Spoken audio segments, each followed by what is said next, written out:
Eu comecei a meditar sobre essa mensagem, na verdade, aquilo que não te disseram, ou quem sabe você não prestou atenção no texto sobre José. A minha mensagem não é diminuir o brilho de José, muito pelo contrário. José foi um ser humano incrível, que venceu desafios, inclusive algumas comparações de José com Cristo. Se você for fazer os parâmetros, José, ele foi obediente da mesma maneira que Cristo foi, mesmo sabendo que os seus irmãos, eles não tinham um carinho e um apreço. Quando o pai pediu para que ele fosse ver como estavam os seus irmãos, ele não pensou duas vezes e foi. Aos Filipenses, capítulo 2, versículo de número 8, vai dizer que ele desfez de toda a sua glória, falando de Cristo, tornou-se como homem, sendo obediente até a morte, e morte de cruz. José, ele também tem a mesma característica de Cristo. José era o filho amado de Jacó. E a Bíblia vai dizer em Mateus capítulo de número 3, versículo de número 17, que do céu Deus vai bradar: este é o meu filho amado. José também, ele pode ter uma comparação, um parâmetro com o mesmo de Cristo. A Bíblia vai dizer que José foi rejeitado pelos seus irmãos. E nós estamos aqui porque Jesus veio para os seus, mas os seus os rejeitaram. Louvado seja o nome do Senhor. A Bíblia também diz que, da mesma maneira, José também foi vendido por 20 moedas, já Cristo por 30. Então você percebe que não é um ser comum, ele tinha características, tinha qualidade. A Bíblia diz que ele foi fiel na adversidade. Ele teve oportunidade de fazer e não fez, fugiu da mulher de Potifar. O profeta Isaías, no capítulo 53, verso de número 7, vai dizer que o nosso Cristo foi crucificado e fiel até a morte. Oh glória! José também, ele tem a característica de Cristo, porque José, ele foi exaltado. Todos conhecem que ele se tornou governador do Egito, alguém que foi vendido, revendido, traído, preso, pediu ajuda lá para um copeiro que não lembrou dele, mas no final, o propósito de Deus desceu sobre a vida dele.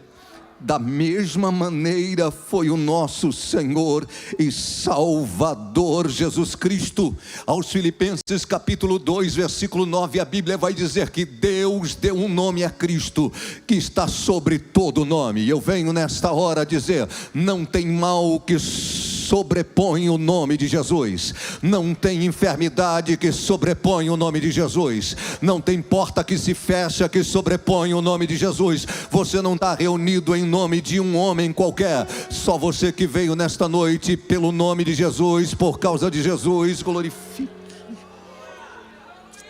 oraia. A Bíblia vai dizer que José perdoa os seus irmãos. Da mesma maneira, o nosso Cristo, em Lucas capítulo 23, verso de número 24, quando ele vai dizer: Pai, se eu fosse Pedro, quem sabe, vai sair uma oração que ele repreendeu quando foi preso, que podia clamar por anjos. Vai vir anjos aí com espadas flamejantes. Eu estou dizendo o que eu pensaria, mas é Cristo. Perdoa-lhes, porque eles não sabe o que faz.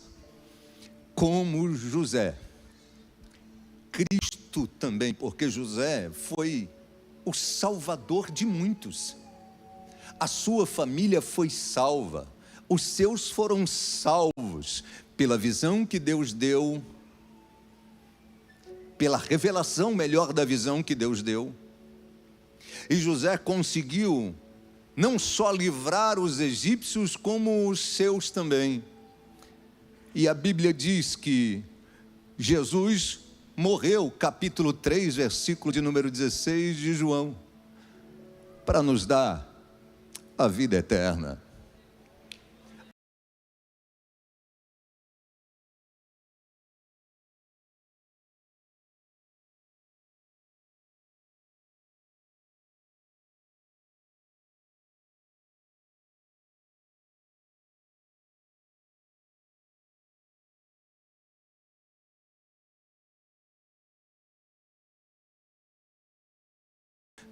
No segundo, quebra os ossos da perna para adiantar a morte. Era indigno entrar no sábado, porque para os judeus, sexta-feira até às 6, depois das 6 é sábado. Vai até Jesus. E aquilo que o salmista Davi entoa no Salmo 34, verso de número 10: nenhum dos seus ossos foram quebrados. Ele venceu a morte. Ele venceu a morte. Oh glória, oh glória, oh glória. Estamos aqui porque Ele venceu a morte. Você está aí porque Ele venceu a morte. E a minha intenção não é diminuir o brilho desse ser humano inacreditável. É que coloca, pastor, sobre nós um peso extraordinário, como um José perfeito que não tinha nenhum traumas a serem resolvidos. Sonhe como José, perdoe como José. E se você começar a estudar a Bíblia Sagrada, você vai perceber que José também tinha problemas para serem resolvidos. Primeiro, quando ele vê os seus irmãos, ele finge que não fala a mesma língua dos seus irmãos e utiliza-se de um intérprete. Ele diz mais, pastor Adalto, ele devolve o dinheiro dizendo: da próxima traga o seu irmão mais novo. E quando eles vêm com o irmão mais novo, ele pede aos seus senhores devolver o dinheiro e no saco do irmão mais novo os seus copos. Deixam eles irem, e quando eles vão, chegamos ao versículo que nós lemos, 15 do capítulo 44. Porque a mesma palavra que os senhores dizem para eles, dizendo: porque vocês fizeram mal ao meu senhor. Judá toma frente dizendo: não fizemos mal a ele. Não, de maneira nenhuma. Fizeram, nós não fizemos. Se encontrar alguma coisa conosco, pode ser que sejamos servos ou até a morte. Tão confiante daquilo que eles não tinham feito. Mas quando abriram o saco de Benjamim, eles entraram em desespero. Quando chegaram diante de José, olha só José dizendo: não sabeis vós que eu podia adivinhar.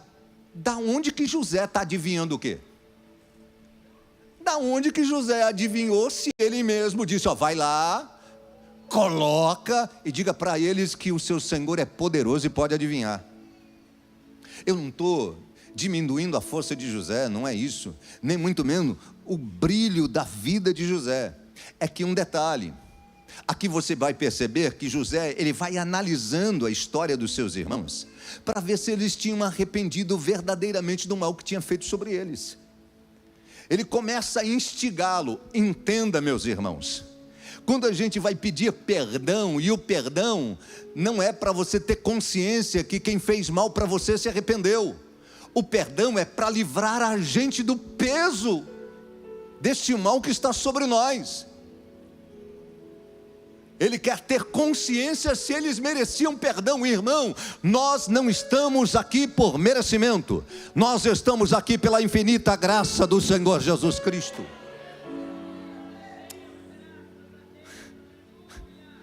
Será que eles merecem ser perdoados? Será que eles merecem receber de verdade o meu perdão? Será que eles mudaram? É mais ou menos se alguém lhe faz um mal, aí você diz assim: eu vou fazer o seguinte, eu vou lá ver se de verdade eles mudaram. Se eles mudaram, eu liberto o perdão. É desse jeito que funciona o perdão, pastor amigo?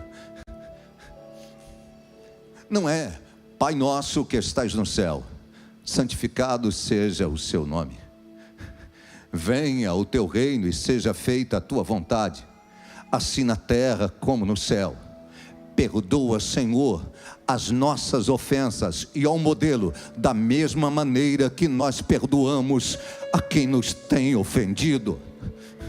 Aí, Jesus ele vai dizer que quando a gente traz uma oferta ao culto, e a gente lembra que alguém fez mal para a gente deixa a oferta ao pé do altar. Eu perguntei: Senhor, por que a oferta precisa estar no pé do altar? Porque não leva a oferta contigo, pede perdão e volta. É porque quando a gente sai daqui e se levar a oferta e não encontrar a pessoa, a gente se distrai, a gente encontra outras coisas para fazerem. É isso que acontece. Tem muita gente que precisa fazer concertos, pedir perdão, libertar perdão. Aí vai deixando um dia, o outro, passa anos e você acha que isso não vale a pena. E o Senhor está dizendo: é noite de nós abrirmos o nosso coração, de fazermos verdadeiramente aliança, para que a nossa adoração chegue no céu de glória, para que o nosso louvor chegue no céu de glória, para que a nossa adoração seja recebida pelo Senhor. Diga: deixa aí, vai, conserte. E o legal e o interessante, que não é com quem você fez mal, é com quem fez mal para você. Mas não é aquele pedido de perdão dando a alguém um sermão dizendo de todo o mal que ele fez. Não funciona assim. É dizer: Yuri, você fez mal para mim, mas eu vim aqui dizer que eu te liberto e também eu te perdoo em nome do Senhor Jesus. Volta, que a tua adoração será extremamente diferente. O que nós estamos fazendo aqui é o final da adoração. Eu vou dizer de novo: o que nós estamos fazendo aqui é o final da adoração. Eu vejo o que Paulo vai dizer aos Romanos no capítulo de número 12: rogo-vos, pois, meus irmãos. É como se Paulo estivesse fazendo uma apelação aos irmãos, que pela compaixão de Deus, apresentai-vos o vosso corpo em sacrifício vivo, santo e agradável a Deus, que é o vosso culto racional. É muito além do ambiente de cultuar. É cultuar a Deus em casa, é cultuar a Deus no trabalho, é cultuar a Deus em todos os dias, é honrar a Deus na segunda, é honrar a Deus na terça, é honrar a Deus na quarta, é glorificar a Deus na quinta, é exaltar a Deus na sexta. É quando reunir em culto público, quando você levanta a mão para adorar, o céu vai dizer: pode glorificar, que eu estou recebendo a tua adoração.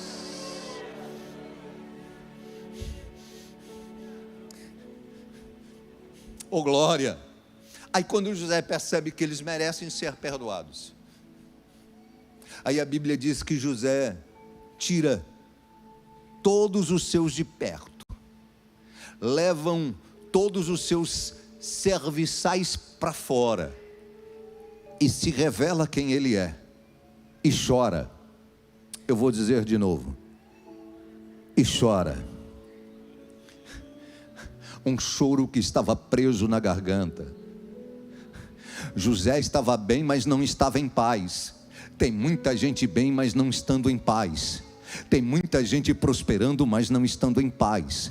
Tem muita gente avançando, mas não estão em paz. E não é isso que Jesus quer. E Ele não tem absolutamente nada contra quem prospera, quem avança, mas Ele quer que você tenha a paz que o mundo não tem. Eu vos dou a paz, e a minha paz eu vou-la dou. Não é como o mundo dá. A paz de Cristo é independente de circunstância. Vem para o culto arrastado, mas tem paz, tem mão para erguer, tem boca para glorificar, tem coração grato para exaltar, e tem uma palavra de louvor a Ele.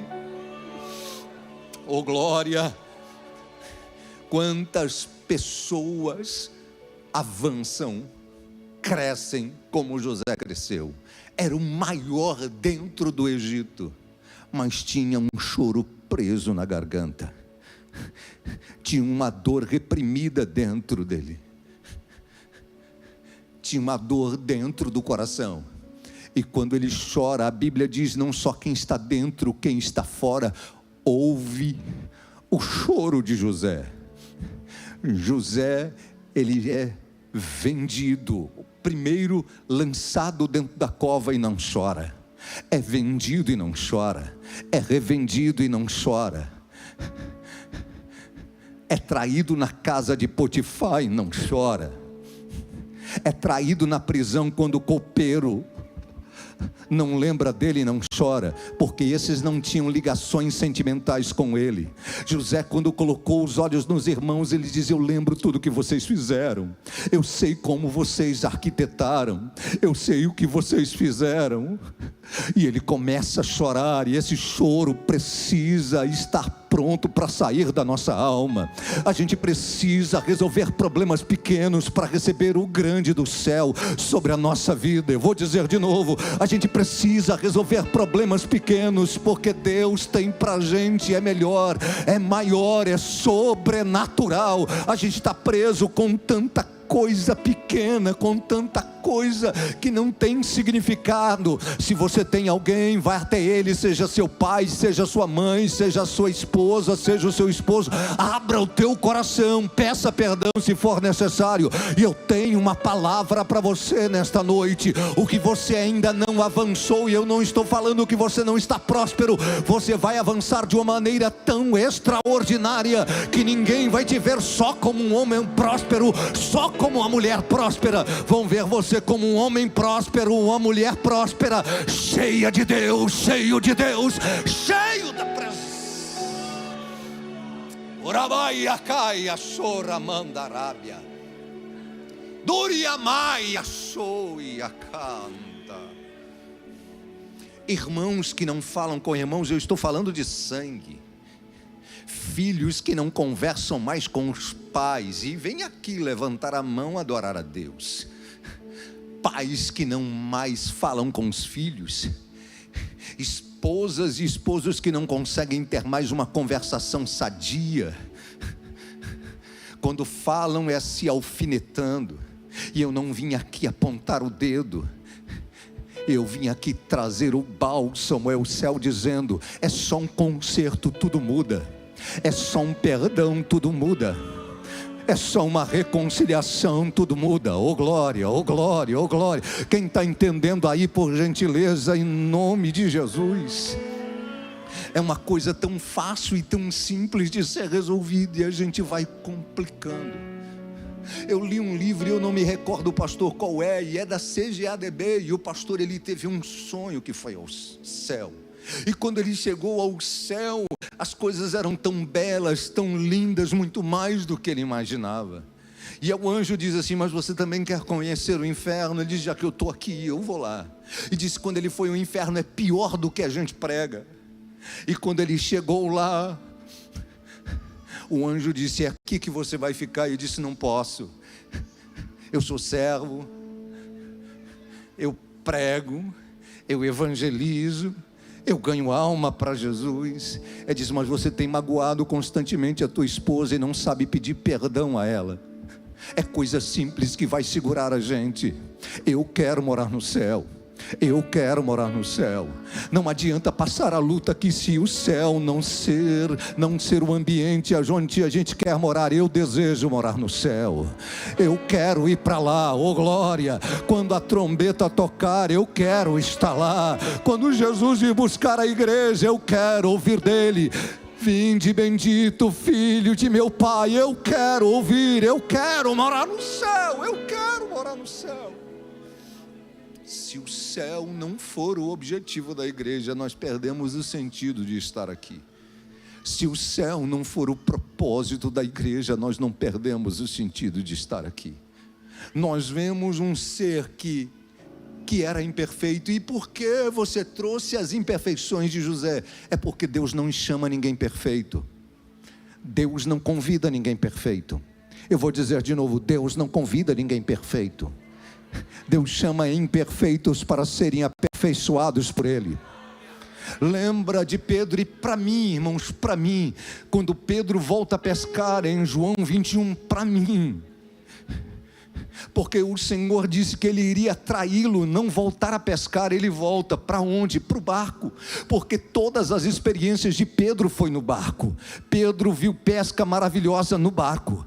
Pedro viu tempestades sendo paradas no barco. Pedro andou sobre a tempestade, e aonde ele estava? No barco. Eu preciso voltar ao ponto de início, e tem muita gente dizendo: se você não voltar ao ponto de início, nada vai recomeçar. Se você não voltar ao ponto de início, não tem como prosseguir. Entenda, Jesus não encontrou Pedro no barco. Aonde Jesus estava? Na praia. E quando Jesus encontra Pedro na areia e na praia, irmã Márcia, Jesus diz: vamos andar comigo. E ele começa a dizer: você me ama? É claro que eu te amo. Pode continuar daqui para frente, é só pedir perdão, é só se arrepender, é só se consertar. Se você se consertar, Deus ainda tem projeto com você, Deus ainda tem sonhos com você. Da onde você parou, Deus está dizendo: está na hora de abrir a alma. E quando você abrir a alma, se consertar, quem sabe procurar o seu líder dizendo: eu fiz o que não agradou ao céu, o perdão do céu descerá sobre a tua alma. Eu tenho uma palavra para você. O projeto está de pé, o projeto está de pé. Quem recebe esta palavra nesta hora? Você pode ficar de pé, por gentileza?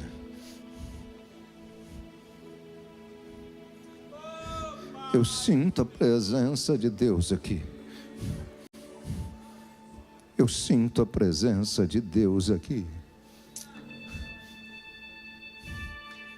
Alguém nesta noite, para aceitar o perdão de Cristo e para ser perdoado por Ele. Alguém que entrou aqui nesta noite dizendo: eu preciso de Jesus, e Ele está aqui. Eu preciso aceitá-lo, Ele está pronto para te receber. Alguém nesta hora, para reconciliar com Ele. Alguém nesta hora para se reconciliar com Ele. Se alguém, me dê um sinal, por gentileza, que eu oro por você. Alguém neste momento, alguém para abrir a alma dizendo: eu preciso de ti, e Ele está aqui pronto para escrever o teu nome no livro da vida. Está pronto para restabelecer a paz sobre a tua alma. Está pronto para mais uma vez te perdoar, e da onde você parou, dar sequência mais uma vez aos sonhos, os projetos, os propósitos. Há uma criança, pastor André, aqui na frente. Urabai Akashoramanda. Eu sinto a presença de Jesus aqui. Eu sinto a presença de Jesus aqui. O céu é para a igreja. O céu é para a igreja. Coisas pequenas não vão nos prender. Tem mais uma alma aqui, oh glória. Tem alguém para glorificar a Ele, exaltar a Ele. Jesus está dizendo: está na hora. Há mais alguém para Jesus. Há mais alguém para se reconciliar com Ele. Há mais alguém para aceitá-lo como um único, suficiente Salvador. Oh glória. Estenda suas mãos para cá. Deus, eu apresento a vida desta mulher. Ah, Senhor, venha perdoar todos os seus pecados. Venha tirar o nome dela do pó da terra e escrever no livro da vida. Fortaleça ela. Está vindo mais um moço ali. Oh glória, oh glória, oh glória, oh glória. Eu sinto a manifestação de Deus sobre este ambiente. Pai, fortaleça a tua filha. Eu apresento estas crianças, Senhor, que espontaneamente vieram à frente. Tire o nome deles, Senhor, do pó da terra e escreva no livro da vida. Eu apresento a vida deste moço, Senhor. Venha, Senhor, tirar o nome dele do pó da terra. Venha escrever no livro dos céus. Se você tiver com a sua família, segure na mão da tua esposa, segure na mão do teu filho, segure na mão de alguém que está perto de você. Eu não vou chamar ninguém para vir à frente, mas o perdão vai descer sobre almas nesta hora. Você vai se consertar, a tua casa vai viver o melhor do céu, a tua família vai viver o melhor do céu, a tua história experimentará o melhor do céu. Deus, fortaleça ele, fortaleça ela, encha-os com a tua graça, encha-os com a tua glória. Da mesma maneira, Senhor, que o Senhor deu Manassés e Efraim para José, dê a ele, Senhor, prospere-os na terra da aflição, faça-os libertar perdão, faça-os, Senhor, libertar perdão. Deus, é a minha oração, Senhor, nesta hora, em nome de Jesus, em nome de Jesus. Pastor, o conselho que eu dou, em nome de Jesus, há muitas vidas aqui que precisam fazer pequenos concertos e nós não temos tempo, e não é o propósito de envergonhar ninguém. Faça isso nesta noite, faça isso nesta semana, e eu tenho uma palavra de Deus para a tua vida. O que você vai experimentar do céu é algo extraordinário. Tem alguém para receber esta